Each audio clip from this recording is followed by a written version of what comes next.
Fascist Awami League সরকার যখন পাতানো নির্বাচন তৈরি করেছিল, তখন প্রধানমন্ত্রী শেখ হাসিনার পক্ষ থেকে আমাদের কাছে পাঠানো হয়েছিল নির্বাচনে নেয়ার ব্যাপারে। সেখানে প্রধানমন্ত্রীর পক্ষ থেকে যখন আমাকে নিয়ে বসবে, তখন আমি শর্ত লাগিয়েছিলাম যে তাদের নির্ধারিত প্রস্তাবিত জায়গায় আমি বসবো না, আমরা যেখানে বলবো সেখানে তাদের বসতে হবে। আমাদের প্রস্তাব মেনে তারা বসছিল।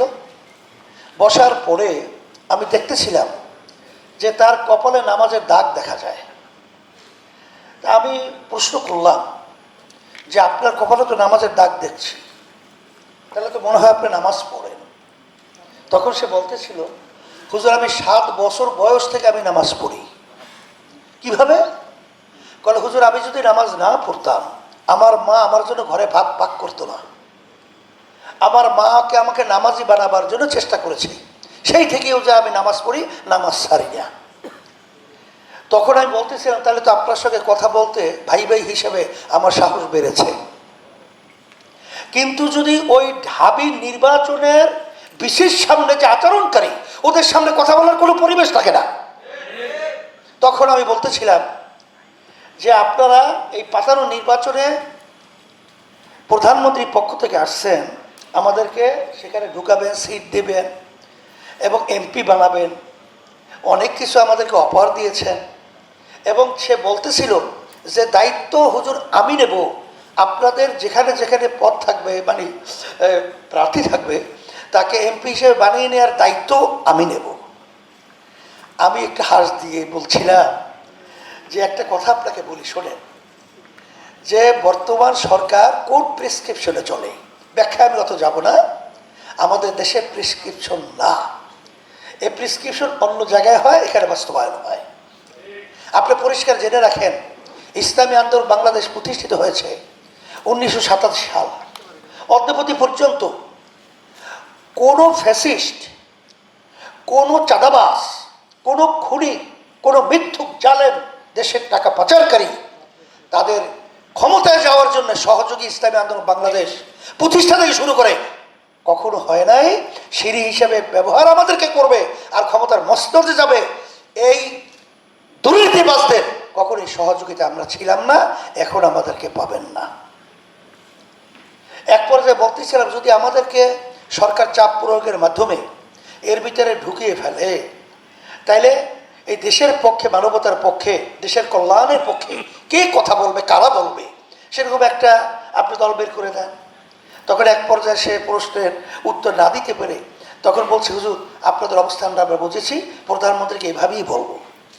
আলহামদুলিল্লাহ এরপর থেকে খুব একটা ডিস্টার্ব করে নেই, আমরা আল্লাহ মোটামুটি নিরিবিলি থাকছিলাম। তা যেই কথা আমি বলছিলাম, আমাদের সম্মানিত আহমদ আব্দুল কাদের বাচ্চু ভাই, আমাদের জালাল ভাই, আমাদের সম্মানিত মহাসচিব এবং আমাদের মাদানী সাহেব হুজুর সহ যে গুরুত্বপূর্ণ আলোচনা রেখেছেন, বাস্তবতা হলো এতটুকুই। আমরা কতদিন জেলে থাকবো, কতদিন আমরা দাবি তুলব, আসলে বাস্তবতা হলো এই 5ই আগস্টের পরে 2024 এখন ইসলামের পক্ষে একটা মাঠ কিন্তু তৈরি হয়েছে। আসলে মূল জায়গায় যদি না থাকা হয়, তাহলে এখানে আমরা চিল্লাচিল্লি করতে পারবো, জেলে যেতে পারবো, আমরা শাপলা চত্বর ঘটাতে পারবো, কিন্তু ওদের কাজ ওরা করেই যাবে। এর জন্য আলহামদুলিল্লাহ আমি সকল গুদার আহ্বান জানাবো, আসেন যে আজকে দুঃখ যে আজকে গানের শিক্ষক নিয়োগ দেওয়া হবে, আজকে স্কুলগুলো খালি হচ্ছে, আর আজকে বাংলাদেশের মানুষগুলো তাদের সন্তানদেরকে প্রাথমিক স্কুলে তারা পড়ানোর জন্য তারা তৈরি না। দিন আর দিন আমাদের বাড়ির সামনে প্রাইমারি স্কুল, ছাত্র নাই, ছাত্রী নাই, কোথায় যায়? এখন আপনারা বুঝেন না, বাংলাদেশের মানুষ কিন্তু ইসলামের পক্ষে মনের দিক থেকে, মানসিক দিক থেকে, সব দিক থেকে তৈরি হয়ে অপেক্ষায় আছে। আমরা যারা নেতৃত্ব দিচ্ছি, যদি আজকে আমরা তাদেরকে সঠিক পথে পরিচালনা করতে ব্যর্থ হই, ভবিষ্যৎ প্রজন্ম আমাদের যখন ইতিহাস রচনা করবে, তখন আমাদের ব্যাপারে কলঙ্ক, ধিক্কার জানিয়ে ইতিহাস রচনা করবে। এই জন্য আমরা 53 বছর দেখেছি, বহু সরকারের পরিচালনা আমরা দেখেছি, আমরা মূল্যবোধের সরকার ইসলামের দেখেছি, কিন্তু আসলে তারা শরিয়া আইনে বিশ্বাসী না এবং তারা ইসলামী পন্থা উত্থান তারা সহ্য করতে পারছে না এবং তারা কিন্তু বাংলাদেশের ভিতরে মৌলবাদীদের অভয়ারণ্য এরা তারা সহ্য করতে পারছে না। আজকে আমাদের ভিতরে চিন্তার ব্যবধান থাকতে পারে, কিন্তু আমি পরিষ্কার বলবো কখনই পরগাছা হয়ে মূল গাছের ভূমিকা পালন করা যায় না। এখন কিন্তু গাছ হওয়ার মতো পরিবেশ তৈরি হয়েছে। আমি সকল পূজার আহ্বান জানাচ্ছি। আর বর্তমান অন্তর্বর্তীকালীন সরকারকে আমি পরিষ্কারভাবে বলবো, আপনারা কিন্তু বাংলাদেশের জনগণের ভোটে নির্বাচিত সরকার নয়। আপনারা ওখানে বসেছেন।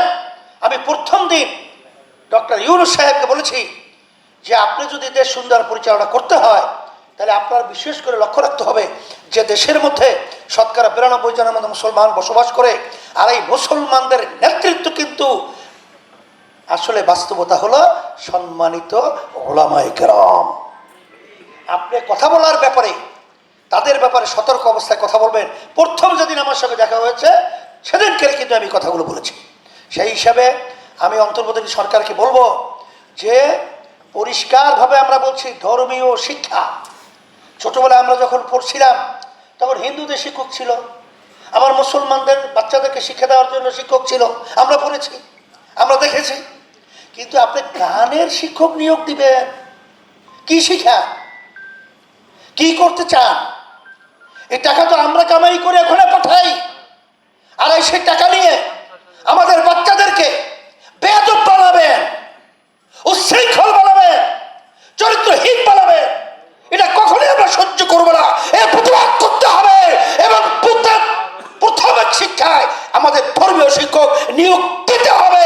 এরা যদি আপনারা ব্যতিক্রম করেন তাহলে আমাদের বাংলাদেশের জনগণ ইসলাম প্রেমিক, ধর্মপ্রেমিক সবাই কিন্তু রাস্তা জানাতে বাধ্য হব। কথা পরিষ্কার। আপনাদের বিশেষ করে উপস্থিত হওয়ার জন্য ধন্যবাদ জানাচ্ছি। আর সম্মানিত উলামায়ে কেরাম সহ বাংলাদেশের সমস্ত মানুষকে আমরা বিশেষ করে বলবো যে দেশ কিন্তু সুন্দর সাজাবার একটা পরিবেশ তৈরি হয়েছে। আমরা যেন এই সুন্দর পরিবেশকে আমাদের অবহেলায় নষ্ট না হয় এই উদাত্ত আহ্বান জানাচ্ছি। সাংবাদিক বন্ধুদেরকে আমি বলবো যে আপনারা যেহেতু এই দেশে বসবাস করেন, এই দেশের সন্তান, আমরা যেন আর ফ্যাসিস্ট এবং চাঁদাবাজ এবং যারা নাকি বিদেশে পাচার করে লক্ষ লক্ষ মানুষদেরকে মিথ্যা কেসের মাধ্যমে তাদের সংসার বিলীন করে এরা যেন আর ক্ষমতায় আসতে না পারে। এইভাবে আপনাদের কলম, এইভাবে আপনাদের দায়িত্ব আপনাদের পালন করার জন্য আমি উদাত্ত আহ্বান জানাচ্ছি।